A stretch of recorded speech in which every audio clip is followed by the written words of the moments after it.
मेरा नाम है डॉक्टर अंशुमान तलंग। मैं स्किन स्पेशलिस्ट हूँ, एमडी डर्मेटोलॉजिस्ट हूँ। बताने वाला हूँ आपको पिगमेंटेशन से रिलेटेड कुछ स्किन प्रॉब्लम्स के बारे में। ये जो आप देख रहे हैं ये मेलेनोसाइट है, यानी कि कलर बनाने वाली सेल। ये नीचे जो बल्ब जैसा दिख रहा है ये सेल बॉडी है जिसके अंदर कलर बनता है, ब्लैक कलर। और ये जो ऊपर प्रोसेस देख रहे हैं इन्हें डेंड्राइट बोलते हैं। ये सेल के ही प्रोसेस हैं, जिससे कि सेल जो अपना मैन्युफैक्चरिंग प्रोडक्ट है, कलर जो है मेलानिन, उसे आसपास की स्किन सेल्स को, एपिडर्मिस की सेल्स को ट्रांसफ़र करती है और इससे हमारी स्किन को एक कलर मिलता है। डिपेंड करता है कि आपकी स्किन में कितने ज़्यादा मेलानोसाइट हैं और उसी पे डिपेंड करता है कि आपकी स्किन कितनी ज़्यादा डार्क होगी या फेयर होगी। और ये चीज़ जेनेटिकली डिसाइड होती है, लेकिन एनवायरमेंटल फैक्टर्स भी अपना रोल प्ले करते हैं।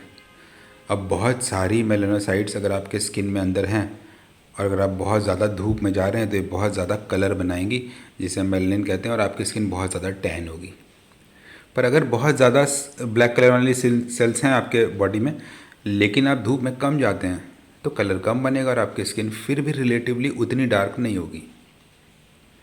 इन सेल्स के अंदर कुछ वेसाइकल्स होते हैं, उन वेसाइकल्स के अंदर कलर बनता है, इन्हें हम मेलानोसोम कहते हैं। ये कलर बनना एक एंजाइमेटिक केमिकल रिएक्शन है। कुछ केमिकल्स इसमें इन्वॉल्व होते हैं और जिससे कि ये कलर बनता है और फिर ये कलर मेलानोसोम्स के ज़रिए आसपास की एपिडर्मल सेल्स में ट्रांसफ़र होता है, स्किन की सेल्स में ट्रांसफ़र होता है। वहाँ पे बहुत सारे माइक्रोट्यूब्यूल्स होते हैं, बिल्कुल रस्सी के नेटवर्क के जैसे, और मेलानोसाइट्स इनके ज़रिए धीरे धीरे ऊपर चढ़ते हुए डेंड्राइट्स के ज़रिए दूसरे स्किन सेल्स में पहुँचते हैं। ये स्पीड बनने की स्लो होती है, ट्रांसफ़र की स्लो होती है। तो अगर आपकी स्किन बहुत तेज़ी से चेंज हो रही हो तो कलर फेयर हो जाता है, क्योंकि मेलानोसाइट्स जिस स्पीड से बना रहे हैं उस स्पीड से ट्रांसफ़र नहीं कर पा रहे हैं। ये हम देख सकते हैं कि किस तरह से मेलानोसोम्स ट्रांसफ़र होते हैं स्किन की सेल के पास, और स्किन की सेल के पास जाकर के न्यूक्लियर के ऊपर एक छतरी की तरह से छा जाते हैं। क्यों? और इसके पीछे भी साइंटिफिक वजह है। दरअसल मेलानोसाइट्स का, मेलानिन का रोल ही ये है कि वो हमें अल्ट्रावायलेट रेज से बचाए, क्योंकि अल्ट्रावायलेट रेज डीएनए को डैमेज करती हैं, जिससे सेल्स की लाइफ कम हो जाती है, उसका फंक्शन डिस्टर्ब हो जाता है। तो ऊपर से आने वाली धूप की किरणें हमारे न्यूक्लियस को, उसके डीएनए को डैमेज ना करें स्किन की सेल्स के, इसलिए न्यूक्लियस के ठीक ऊपर वाले एरिया में ये कलर वाले पिगमेंट्स छा जाते हैं और डीएनए को प्रोटेक्ट करते हैं। कुछ ऑटो इम्यून बीमारी में ये मेलानोसाइट्स डैमेज जाते हैं, कलर बनना कम हो जाता है, मेलानोसोम्स कम हो जाते हैं और हमारी स्किन का कलर सफ़ेद हो जाता है। तो हम कहते हैं ल्यूकोडर्मा हो गया है या सफ़ेद दाग हो गया है। कुछ बीमारियों में डिजीज़ प्रोसेस की वजह से, इन्फ्लेमेशन की वजह से टेम्पररी कलर बनना कम हो जाता है। तो कोई ज़रूरी नहीं कि ल्यूकोडर्मा हो, हर बार सफ़ेद हो गया तो ल्यूकोडर्मा ही हो, कोई ज़रूरी नहीं है। बहुत सी बीमारियों में वाइट होता है पर जल्दी ठीक भी आता है। जो अल्ट्रावायलेट रेडिएशन है वो डीएनए को डैमेज करती है, और यहाँ पर जो बेसेस होते हैं, एडेनिन, ग्वानिन, थायमिन बेसेस होते हैं, ये बेसेस के बीच के बॉन्ड्स ब्रेक हो जाते हैं और इन बॉन्ड्स के ब्रेक होने की वजह से डीएनए का फंक्शन और उसका स्ट्रक्चर बदल जाता है और कलर बनने की स्पीड भी बदल जाती है, या फिर कलर बनना पूरी तरह से स्टॉप हो जाता है। बहुत सारा जो अल्ट्रावायलेट रेडिएशन है ये ब्लैक कलर वाली पिगमेंट्स सेल्स एब्जॉर्ब कर लेती है, क्योंकि न्यूक्लियस के ऊपर छाई रहती हैं। अगर ये न हो तो अंदर न्यूक्लियस में डीएनए में इस तरह के चेंजेस होंगे, डबल बॉन्ड ओपन हो जाएंगे और कुछ जगह पे डाइमर्स बन जाते हैं, कुछ जगह पे बेसिस की पोजीशन चेंज हो जाती है, और तब हम कहते हैं कि डैमेज स्टार्ट हो गया है। जो विटिलिगो ल्यूकोडर्मा है वो एक ऑटो इम्यून प्रोसेस है। इस ऑटो इम्यून प्रोसेस में जो मेलानोसाइट है उसमें इतने चेंजेस आ जाते हैं कि वो कलर बनाना लगभग बंद कर देती है, और फिर क्योंकि वहाँ पे आसपास की स्किन सेल्स में कलर ट्रांसफ़र नहीं होगा तो ऊपर आने वाली स्किन की सेल्स जो होंगी वो पूरी तरह सफ़ेद होंगी, तो हम कहते हैं सफ़ेद दाग हो गया या ल्यूकोडर्मा हो गया। ल्यूको मतलब सफ़ेद, डर्मा मतलब स्किन। अभी थायमिन डाइमर्स कहीं बन गए हैं, कहीं पर एडेनिन डाइमर्स बन गए हैं, कहीं पर प्यूरिन ब्रेक हो गया है। तो ये सब डीएनए डिफेक्ट्स को, वहाँ पर डिफेक्ट रिपेयर मैकेनिज़्म होता है, कुछ ऐसे मॉलिक्यूल्स होते हैं जो इन डिफेक्ट्स को लगातार रिपेयर करते रहते हैं। तो कुछ बीमारियां ऐसी भी होती हैं जहाँ पर ही रिपेयर डिफेक्ट होता है, यानी कि थोड़ा थोड़ा डिफेक्ट जो हो रहा है वो रिपेयर नहीं हो रहा है, और इस वजह से प्रॉब्लम्स कलेक्ट होते जा रही हैं और फिर हमें विजिबल होती है किसी बीमारी के सिम्टम के रूप में। तो मेलनोसाइट का ये स्ट्रक्चर होता है, इस तरह से मेलनोसोम्स होते हैं, और इस तरह से इनके बीच में ये डीएनए के एक ख़ास तरीके के फंक्शन करने की वजह से बनता है। और अगर इसमें किसी तरह का प्रॉब्लम हो जाए तो हमें स्किन में पिगमेंटेशन की प्रॉब्लम होती है। कोई ज़रूरी नहीं कि हम सफ़ेद की बात कर रहे हैं, डार्क की भी बात होती है। जब बहुत ज़्यादा रेडिएशन होता है तो ये बहुत ज़्यादा एक्टिवेट हो जाते हैं। आसपास जो मॉलिक्यूल्स होते हैं जो डीएनए रिपेयर डिफेक्ट को रिपेयर करने के लिए बने होते हैं, वो वहाँ पर नहीं पहुँच पाते हैं ठीक से, और डिफेक्ट रिपेयर नहीं हो पाता है, और हम कई तरह की एबनॉर्मलिटीज़ देखते हैं।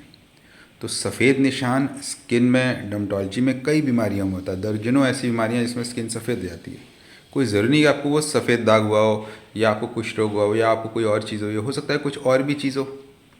तो इसके लिए डॉक्टर को दिखाना, स्किन टेस्ट कराना बहुत ज़रूरी होता है। इससे हमें एक आइडिया लगता है कि एक्चुअल में आपके जो वाइट होने की प्रॉब्लम है वो किस वजह से है। क्या ये स्किन में मेलनोसाइट्स से रिलेटेड कोई प्रॉब्लम है? क्या ये मेलनोसाइट्स की परमानेंट प्रॉब्लम है? क्या ये टेम्परेरी प्रॉब्लम है? क्या ये मेलनिन बनने का प्रोसेस का डिफेक्ट है? क्या ये अल्ट्रावायलेट रेडिएशन से रिलेटेड है? क्या ये इन्फ्लेमेशन से रिलेटेड है? क्योंकि कई डिजीज़ में यहाँ तक कि छोटे मोटे चोट लग जाती है, खरोंच लग जाती है, तो उस जगह पे स्किन सफ़ेद हो जाती है। जिस स्किन जल जाती है तो वहाँ भी सफ़ेद हो जाती है। तो वो कोई सफ़ेद दाग वाली प्रॉब्लम नहीं होती। तो हम देखते हैं कि सफ़ेद निशान अगर स्किन में हुआ है तो वो कई तरह की प्रॉब्लम्स की वजह से होता है। कोई ज़रूरी नहीं है कि वो आपकी सफ़ेद दाग वाली प्रॉब्लम हो या ल्यूकोडर्मा हो। तो अगर आपके स्किन में कलर चेंजेस हो रहे हैं, अगर ये डार्क साइड चेंजेस हैं, तो डॉक्टर को दिखाइए और मेलानिन कम करने के उपाय कीजिए। अगर ये लाइट साइड के चेंजेस हैं कि स्किन वाइट पड़ रही है या शेड्स में डिफरेंस आ रहे हैं, तो डॉक्टर को दिखाइए और पता करिए कि ये कौन सी प्रॉब्लम है। जो हम अलग तरह के सफ़ेद निशानों को पहचानने के लिए अलग अलग डायग्नोसिस बनाते हैं, उन्हें हम डिफरेंशियल डायग्नोसिस बोलते हैं। कि भाई सफ़ेद दाग अगर नहीं है तो फिर क्या है, तो इसे हम बोलते हैं डिफरेंशियल डायग्नोसिस। और उनमें एक चीज़ है जिसे हम बोलते हैं लेप्रोसी। इसमें स्किन का कलर सफ़ेद हो जाता है पर मेलनोसाइट्स डैमेज नहीं होते, वो टेम्परेली स्टॉप कर देते हैं, और ये एक बैक्टीरियल इन्फेक्शन की वजह से होता है। जिसे हम सफ़ेद दाग कहते हैं, ल्यूकोडर्मा या विटिलिगो, उसमें ये जो मेलनोसाइट्स हैं ये इन्फ्लेमेशन की वजह से काम करना बंद कर देते हैं, कुछ डेड हो जाते हैं, और ये ऑटोइम्यून प्रोसेस है, इसकी अलग दवाइयाँ होती हैं। कुछ मामूली इन्फेक्शन होते हैं, स्किन के फंगस होते हैं, और उस जगह पे फंगस ठीक होने के बाद कलर वाइट हो जाता है। कैंडिडियासिस एक इन्फेक्शन होता है जिससे ख़त्म होने के बाद शुरू में स्किन लाल होती है, बाद में सफ़ेद हो जाती है। छोटे बच्चों में होता है ये। वर्सी कलर एक अलग इन्फेक्शन है, ये यीस्ट इन्फेक्शन होता है। ये कंधे में और चेस्ट में, पीठ में होता है, ज़्यादातर टीनेजर्स में होता है, और इसमें स्किन में वाइट कलर के छोटे पैचेस बनते हैं, ये अलग बीमारी है।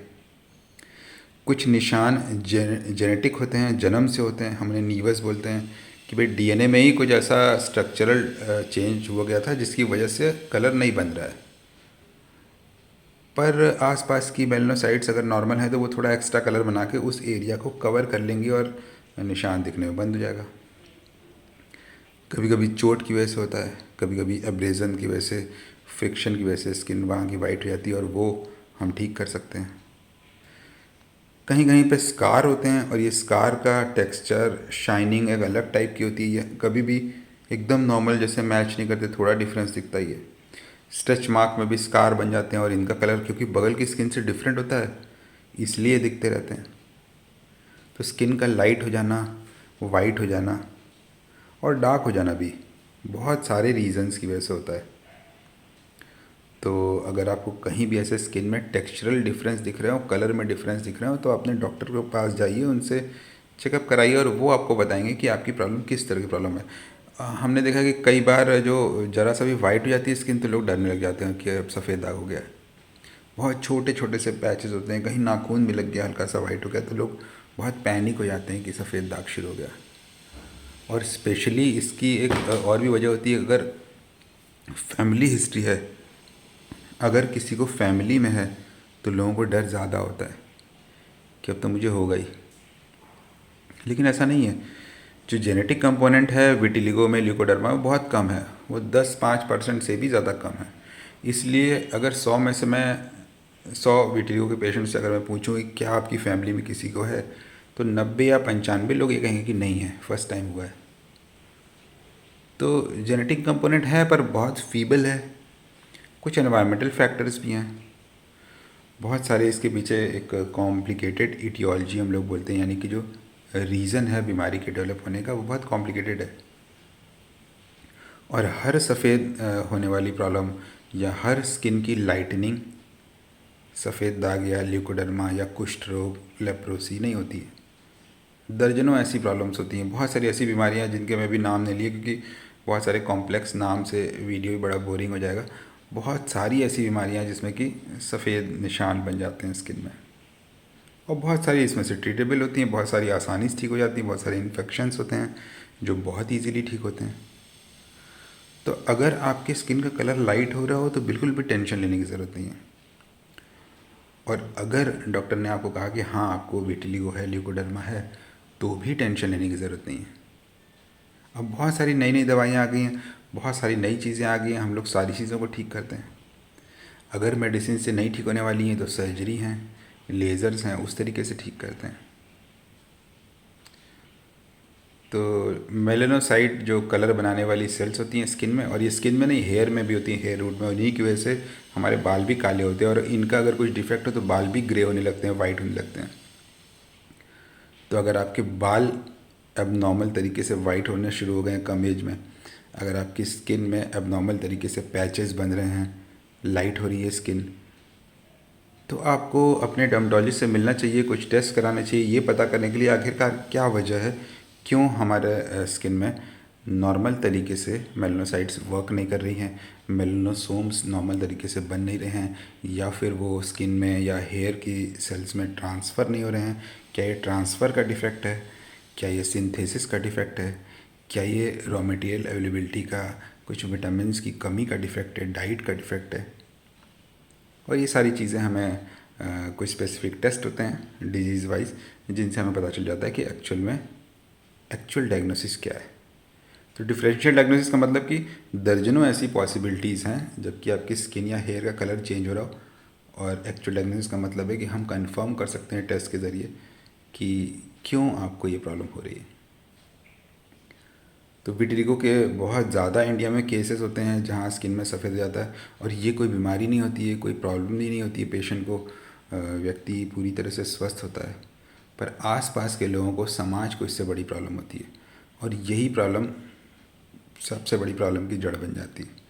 और लोग परेशान हो जाते हैं कि मुझे इसे ठीक करना है, क्योंकि लोग देख रहे हैं कि तुम्हें क्या हुआ है, या लोग आउटकास्ट कर रहे हैं। जॉब में प्रॉब्लम होती है, शादी में प्रॉब्लम होती है, फैमिली में, रिलेशनशिप्स में प्रॉब्लम होती है, पर एक्चुअल में प्रॉब्लम कहीं नहीं है। ये सिर्फ हमारे सोचने की वजह से बनी है।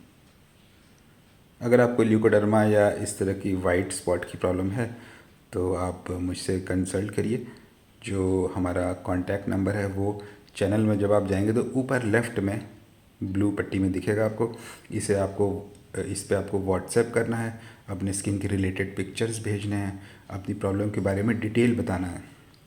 सिर्फ हाय हेलो या मैं ट्रीटमेंट करना चाहता हूँ या चाहती हूँ करके मत भेजिए, क्योंकि मैसेजेस इतने ज़्यादा हैं कि आपका मैसेज कहीं खो जाएगा। आप जब भी कांटेक्ट करिए तो फुल डिटेल के साथ कांटेक्ट करिए कि हमें इतनी इतनी प्रॉब्लम है, हमारी ये फ़ोटोग्राफ्स हैं और अब कैसे ठीक होगा। और फिर आपको कुछ ऑटोमेटेड मैसेज मिलेंगे, कुछ हमारे मैनुअल मैसेज होते हैं, उनको पूरी तरह से अच्छे से पढ़िए, उन्हें फॉलो करिए। हम आपकी एक फ़ाइल जनरेट करते हैं आपकी केस रिपोर्ट के आधार पर, और फिर आपके लिए प्रेस्क्रिप्शन बनाते हैं। आप इंडिया में कहीं भी हो, हम आपके पास मेडिसिन भेजते हैं। इंडिया में लगभग सारे सिटीज़ में करीब 770 या 800 डिस्ट्रिक्ट हैं इंडिया में, और लगभग हर डिस्ट्रिक्ट में हम लोग मेडिसिन कुरियर करते हैं। आप चाहे कहीं भी हो, नॉर्थ ईस्ट में हो, कश्मीर में हो, कन्याकुमारी में, कहीं भी हो। तो टेंशन लेने की ज़रूरत नहीं है, अपनी प्रॉब्लम शेयर कीजिए।